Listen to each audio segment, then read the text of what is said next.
En el número 2, Peña Nieto, miedo y sumisión. La Arquidiócesis Primada de México, a través del editorial publicado en su Semana de la Fe con el título Terrorismo Migratorio, arremetió contra el gobierno del presidente Enrique Peña Nieto y su manejo ante las políticas migratorias del presidente estadounidense Donald Trump. En el documento aseguran que las autoridades mexicanas no aciertan a actuar, no hacen más que declaraciones y promesas, son tibias sus reacciones, muestran también miedo y, peor aún, sumisión. La Arquidiócesis de México lanzó una dura, muy dura, crítica al gobierno de Enrique Peña Nieto por lo que califican como cobardía y sumisión de no actuar de una manera pronta y eficaz ante el terrorismo inmigratorio del presidente Donald Trump, así lo califican. En el editorial del semanario, la Arquidiócesis Primada de México arremete contra la pasividad de las acciones de las autoridades mexicanas que parecen esperar a que el presidente estadounidense, entre en razón cuando saben perfectamente que el método de Trump es la sin razón. Todo esto es lo que dice la Iglesia Católica, la alta jerarquía católica mexicana, que también hace un llamado al gobierno para identificar la diferencia entre la cobardía y la prudencia, y enfatiza que no ven firmeza en la defensa de la soberanía ni en la dignidad del trato con el vecino país, y tampoco observan estrategias eficaces para ayudar a millones de mexicanos. De esta forma queda de manifiesto que dentro de la Iglesia Católica en México no están nada contentos con la reacción del gobierno de Enrique Peña Nieto. Gracias a mi compañera Kuzkaya Lee sobre este descontento de la alta jerarquía católica que se suma al de otros sectores, ¿no? Pero bueno, vamos a hablar de ese tema con mi invitado.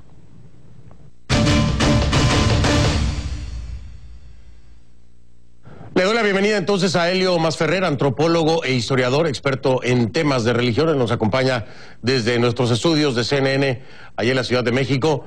Bienvenido a Conclusiones, Helio. Gracias por estar con nosotros. Buenas noches. Muchas gracias, buenas noches. También saludos a quienes están con nosotros. Qué amable, muchísimas gracias. Helio, la primera pregunta que le quiero hacer yo es este conflicto de intereses cuando se habla de un México donde existe la separación Iglesia-Estado.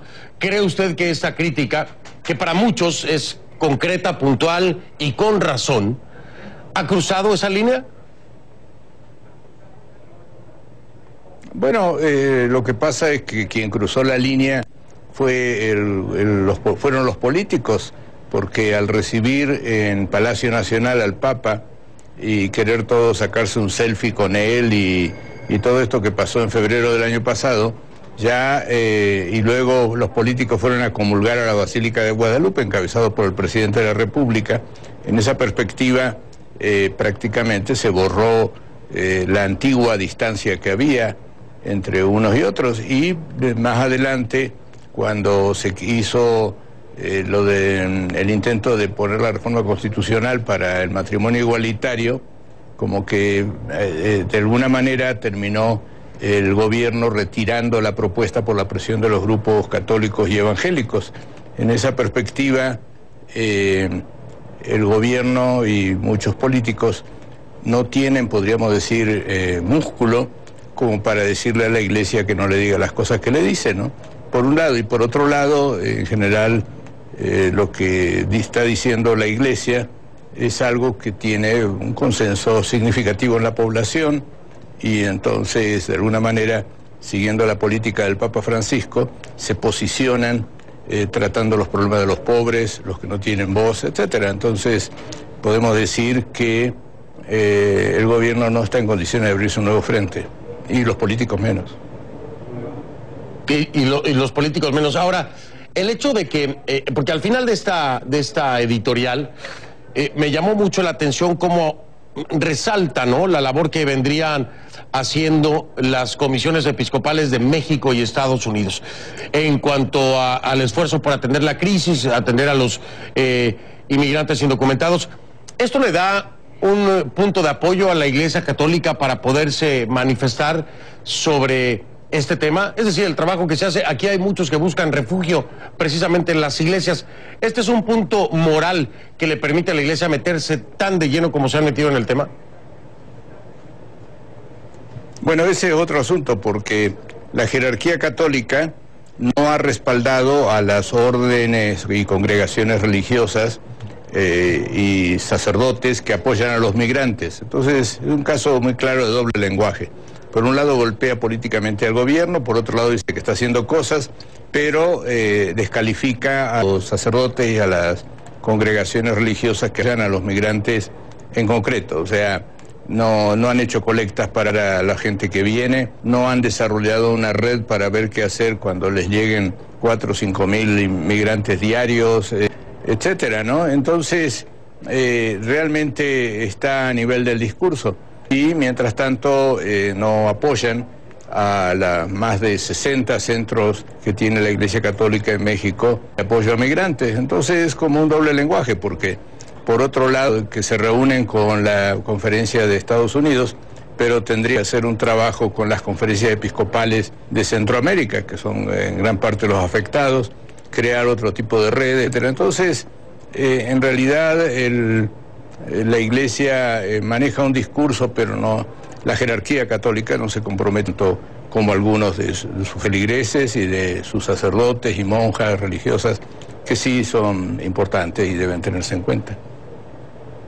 Ahora, me llama muchísimo la atención, Helio, y es algo que no puedo dejar de lado, esta reacción de la Iglesia Católica mexicana tan intensa, cuando en el gobierno del presidente Obama se tiene la cifra de deportaciones primero, y algunas de las cosas que ellos mismos mencionan aquí en la misiva, dice, como por ejemplo, dando autoridad a todo policía local para actuar como agente migratorio. Esto se dio también en el gobierno del presidente Barack Obama, con comunidades seguras. ¿Por qué la Iglesia Católica decide reaccionar tan intensamente hoy, cuando ya estas acciones se habían utilizado, estas prácticas, estas legislaciones se habían utilizado en el gobierno de Barack Obama, y que bueno, ahora se están continuando, tal vez de una forma más altisonante, pero ya se estaban utilizando desde el gobierno anterior? ¿Por qué la Iglesia Católica en ese momento no reaccionó como ahora? De todas formas, era la misma situación para los mexicanos, la misma persecución, la misma deportación. ¿Por qué la Iglesia Católica lo hace ahora? Bueno, habría que ver qué parte de la Iglesia Católica. En concreto, la jerarquía católica, los obispos, no hacen nada por los migrantes. De alguna manera, podemos decir que Francisco, el Papa y el Nuncio están entrando en las cuestiones internas de la Iglesia Católica y están presionando para que la Iglesia Católica tenga un compromiso social, para que involucre con las cuestiones de los migrantes, la corrupción, etcétera.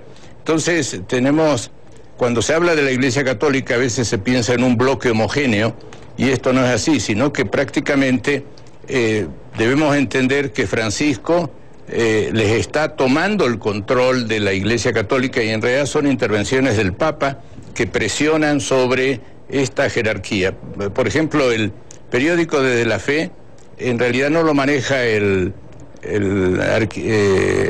cardenal Norberto Rivera, sino que es un grupo que de alguna manera maneja la línea de Francisco, y además es un periódico que se mueve a nivel nacional. Tienen un semanario también local que se llama Eco Semanal, y eso está hecho más a nivel de la arquidiócesis, pero en realidad es Francisco que ha tomado el control de la Iglesia Católica y los está empujando a tomar un discurso social. Este es el asunto. Entonces si no fuera por la intervención de Francisco, y harían igual que con Obama, no harían nada. Bueno, voy a marcar una pausa, Helio, si me permite.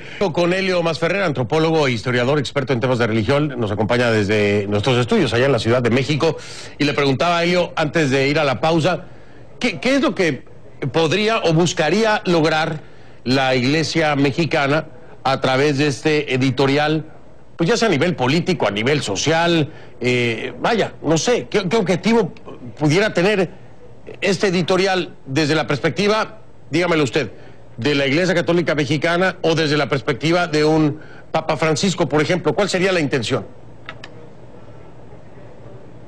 Lo que sucede es que en 1979 la Iglesia Católica hizo una alianza estratégica con el PRI y hicieron una serie de intercambios de favores. Designaron obispos favorables al PRI, desmantelaron la teología de la liberación latinoamericana, etcétera. Pero ahora la Iglesia Católica, o ciertos sectores, han concluido que ya es poco inteligente seguir aliados con el PRI. Es muy probable que el PRI pierda las elecciones en el Estado de México, que es el estado más importante en materia electoral, y que si se pierde, el PRI pierde el Estado de México, es el caos. Y luego viene la elección del 2018, donde se está discutiendo quién va a quedar o quién, pero etcétera. Pero el PRI, todo el mundo coincide en que no tiene mayores posibilidades. En esa perspectiva, la Iglesia Católica prefiere poner distancia, dar por terminada la alianza que tenía con el PRI, porque además Peña Nieto de alguna manera rompió la alianza que tenía al plantearlo del matrimonio igualitario, y entonces ahora se deslinda y se está colocando con un discurso bastante contestatario para poder hacer alianzas con sectores de la izquierda, que particularmente Morena, que en general las hipótesis de los analistas es que podría ganar. Esto es de alguna manera estrategia. Ahora, la Iglesia Católica va a seguir presionando para obtener recursos del Estado. Por ejemplo, hoy están los periódicos que le van a dar 65 millones de pesos para restaurar la catedral de la ciudad de Cuernavaca, el estado de Morelos. Entonces, el gobierno trata de dar dinero, pero en definitiva, como tiene pocas posibilidades de ganar, se está preparando para el recambio que va a haber después del 2018, y entonces la alianza que tuvo en su momento con el PRI ya no le interesa, etcétera, ¿no? Pero además tiene que disputar los pobres, los marginados, etcétera, a los pentecostales, a los evangélicos que le están ganando en ese espacio. Entonces, de ahí también tiene que tener un discurso social para poder acercarse a los sectores marginados que se le están yendo muy fuerte, ¿no? Entonces, en realidad es un juego en que dan esta editorial, como usted muy bien dice, parece una editorial hasta de un partido político, pero es realmente un posicionamiento en un contexto que lo que hay es un campo político religioso, ¿no? Eso que hay un campo político aislado de lo religioso, eso no es así. Aquí está íntimamente ligado lo uno con lo otro, y eso lo demuestra la editorial y las estrategias que están desarrollando en otros casos. Pero, en definitiva, hay un grupo de obispos que no quieren el cambio, que siguen en lo mismo, apostando, y Francisco presiona para tener una estrategia más movilizadora, más cuestionadora, ¿no? Qué interesante planteamiento. Digo, no es que a mí me sorprenda que haya un plano político religioso, porque es evidente a los que nos dedicamos a esto, pero el escucharlo ya en estos términos tan concretos resulta sumamente interesante.